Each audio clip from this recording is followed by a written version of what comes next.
আজকের recipe fried রাইসের সঙ্গে চিলি চিকেন কম্বো। ফ্রাইড রাইসের রেসিপি তো আগেই দিয়ে দিয়েছিলাম, আজকে নিয়ে আসলাম চিলি চিকেনের রেসিপি নিয়ে।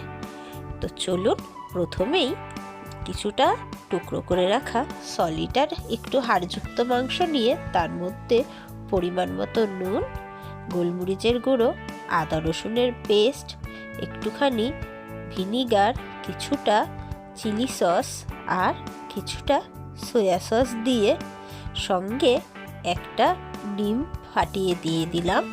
তার মধ্যে ওই 3 থেকে 4 চামচ মতো কর্নফ্লাওয়ার আমি দিয়ে ভালো করে এটাকে ম্যারিনেট করে 15 থেকে 20 মিনিটের জন্য রেস্টে রেখে দেবো।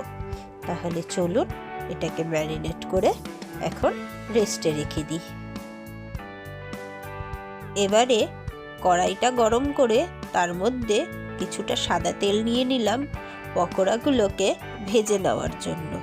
তেলটা গরম হওয়ার পরে অল্প অল্প করে আমি মাংসের টুকরোগুলো দিয়ে দিয়ে উল্টে পাল্টে ভেজে নেব।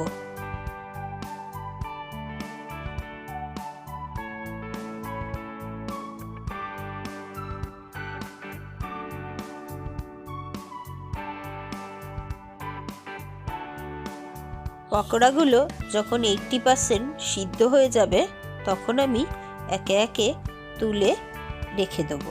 প্রত্যেকটা পকোড়াই এইভাবে আমি ভেজে নেব। এবারে ওই তেলের মধ্যেই কুচনো কাঁচা লঙ্কা, কুচনো রসুন আর কিছুটা কুচনো আদা কুচি দিয়ে একটুখানি ভাজা ভাজা করে নিলাম। তারপরে ডুমু ডুমু করে কেটে রাখা ক্যাপসিকাম আর পেঁয়াজের স্লাইসগুলো দিয়ে দিলাম, দিয়ে ভালো করে একটুখানি ভেজে নেব। এবারে আমি কিছুটা আদা রসুনের পেস্ট দিয়ে আবার এটাকে একটু ভালো করে ভেজে নেব, যতক্ষণ না আদা রসুনের একটা কাঁচা যে স্মেলটা আছে ওটা বেরিয়ে যায়। আর পেঁয়াজগুলোকেও এরকমভাবে খুন্তি দিয়ে দিয়ে ভেঙে নেব। তারপরে পরিমাণ মতো ভিনিগার, একটু সয়া সস, চিলি সস আর সঙ্গে অনেকটা পরিমাণে টমেটো সস দিয়ে মশলাটাকে ভালো করে কষিয়ে নেব। চিলি চিকেনে সসের পরিমাণটা কিন্তু একটু বেশিই লাগে, কারণ গ্রেভিটা এই সস দিয়েই তৈরি হয়। সসটা দিয়ে তেল ছেড়ে আসলে ভেজে রাখা মাংসের পকোড়াগুলো ছেড়ে দেবো। এবারে ভালো করে মিক্স করে নেব।